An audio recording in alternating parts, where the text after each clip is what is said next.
अस्सलाम वालेकुम। तो कैसे हैं आप सबका वेलकम है मारिया के किचन में। आज मैं लाई हूँ आप लोगों के लिए मीठी टिकिया की रेसिपी। जो मैंने टिकिया रात बनाई थी, मैंने सोचा आप लोगों के साथ भी ये रेसिपी शेयर कर लूँ। मीठी टिकिया तो हर कोई बना लेता है, बहुत ही सिंपल सी रेसिपी है, लेकिन हर किसी का अंदाज़ अलग है। चले जी चलते हैं। अब हम बिना देर किए हुए हम अपनी रेसिपी की जानिब। बहुत ही मज़ेदार सी हमारी जो है ये क्रिस्पी सी मीठी टिकिया बनने जा रही हैं। यहाँ मैंने 2 कप मैदा ले लिया है। यही कप मैं मेजरमेंट के लिए इस्तेमाल करूँगी।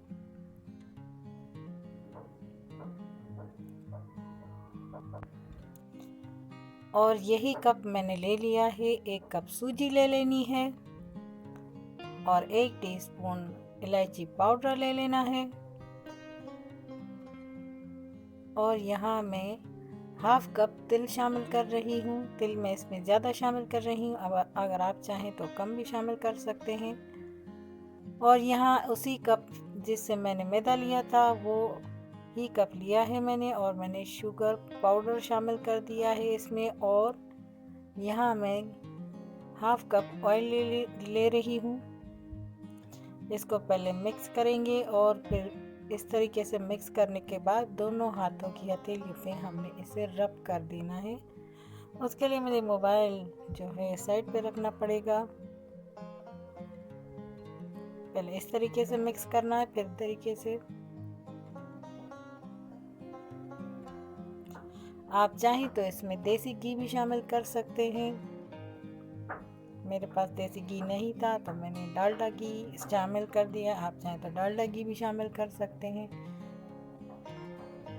इसे मैंने अच्छे से दोनों हथेली पर रब कर लिया है और अब मैं इसे गूंद रही हूँ। 1 कप दूध ले लिया है मैंने। अब आटा गूंदेंगे हम। आटा हम सख्त गूंदेंगे, ज़्यादा सख्त नहीं होना चाहिए, लेकिन सख्त आटा गूंदेंगे। जिस कप से मैंने मैदा इसमें शामिल किया है उस वही कप मैंने लिया है। दूध मैंने लिया है वही कप। यहाँ मैंने आटा गूंद लिया है अच्छे से। और अब इसको जो है हम थोड़ा से अच्छे से पंच लगाएंगे। आप किसी का बूथा समझ के, मुंह समझ के यहाँ पे पंच लगाइए। इसे 5 मिनट अच्छे से गूंद देना। ये देखिए मैंने यहाँ आटा गूंद लिया है। और अब इसको रेस्ट के लिए रखेंगे थोड़ी देर, 15 से 20 मिनट के लिए ऑयल लगा के। और फिर हम जो है अपनी टिक्कियाँ बनाएंगे।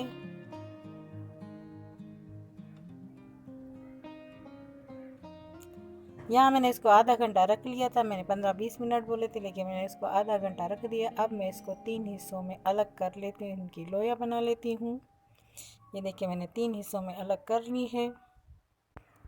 यहाँ मैंने थोड़ा सा ऑयल लगा लिया है और जो है अब हम अपनी रोटी बेल लेंगे। रोटी हम थोड़ी मोटी बेलेंगे, नॉर्मल रोटी से थोड़ी सी मोटी। मैं आपको दिखा दूँगी। कोशिश कीजिए कि यूज़ नहीं किया नहीं बनती। ये देखिए इतनी पतली मैंने रोटी बेली है, ज़्यादा ना मोटी ना पतली। और इस तरीके का गिलास ले लेना है आपने और टिक्कियाँ बनाते जाना है। और 1 आप स्पून ले लीजिएगा फोक की मदद से। इसमें जो है आप फोक की मदद से इसमें आप थोड़ी सी सुराख कर लीजिएगा। उससे क्या होगा कि जो हम जब टिक्कियाँ फ्राई करेंगे तो वो फूल जाती हैं, एयर भर जाती है, वो नहीं होगी। ये देखें ज़्यादा ना मोटी ना पतली टिक्कियाँ हमारी बन चुकी हैं। मैं आपको दिखा देती हूँ। इस तरीके से आपने कर लेना है। इससे हमारी टिक्कियाँ फूलेंगी नहीं, बिल्कुल क्रिस्पी और मज़ेदार सी बनेंगी। बाहर से क्रिस्पी, अंदर से सॉफ्ट। तो आप ये लाजमी कीजिएगा। अब मैं सारी टिक्कियाँ इसी तरीके से बनाती जाऊंगी और बनाते ही जाऊंगी। फिर आपको मैं दिखाती हूँ सारी टिक्कियाँ बनाकर।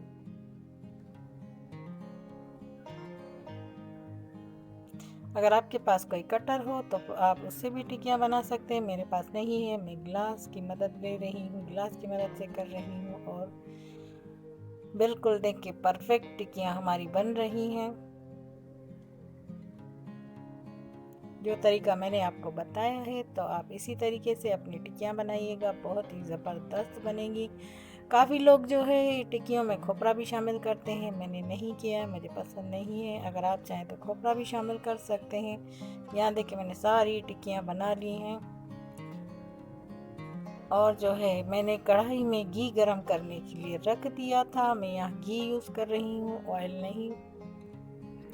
ये अच्छे से गरम हो चुका है और अब हम टिक्कियाँ फ्राई करेंगे। इसमें छेड़ी नहीं करनी है, टिक्कियाँ शामिल करके इन्हें छोड़ दीजिएगा और इसे मैं हाई फ्लेम पर फ्राई कर रही हूँ।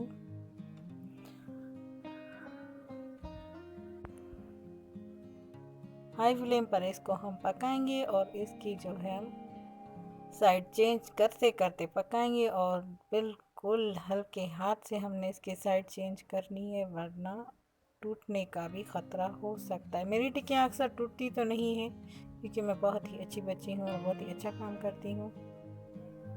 आप भी मेरे बताए हुए तरीके से टिक्कियाँ बनाएंगे तो आपकी टिक्कियाँ हरगिज़ नहीं टूटेंगी, बिल्कुल परफेक्ट बनेंगी। इसकी साइड में चेंज करती रही हूँ क्योंकि एक साइड पकाएंगे तो एक ज़्यादा पक जाएगी, दूसरी ज़्यादा नहीं पकेगी।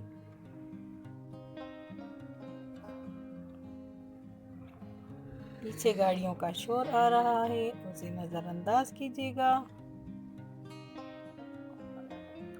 मैं आपको दिखा देती हूँ, हमारी टिक्कियाँ रेडी हो चुकी हैं और इनका कलर भी दिखा देती हूँ। ये देखिए इस तरीके का कलर होना चाहिए, कितना ज़बरदस्त सा लुक आ रहा है। इसमें फ्राई कर देंगे।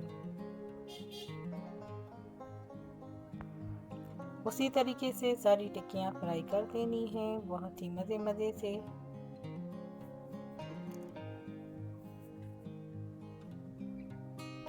और एक चीज़ मैं आपको दिखा दूं, आपके पास अगर कोई जाली हो इस तरीके से तो आप टिक्कियों को जो है इस तरीके से फैला लीजिएगा। जैसे ये ठंडी होती जाएंगी, बाहर से क्रिस्पी और अंदर से सॉफ्ट होती जाएंगी, ये ज़रूर कीजिएगा।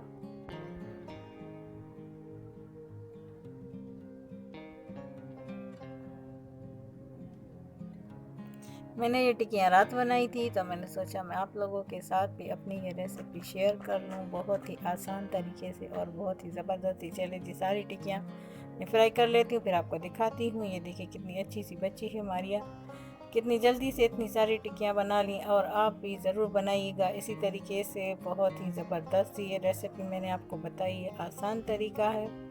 चले जी अब मुझे दीजिए इजाज़त। अपना और अपने प्यारों का ख्याल रखिएगा, ढेर सारा ख्याल रखिएगा। मिलती हूँ मैं मारिया की किचन में अपनी अगली रेसिपी में, तब तक के लिए अल्लाह हाफिज़। जाते जाते ये मेरी टिक्कियाँ भी देखते जाएं, अभी थोड़ी सी गर्म है, बाहर से बिल्कुल कड़क हो चुकी हैं और अंदर से सॉफ्ट।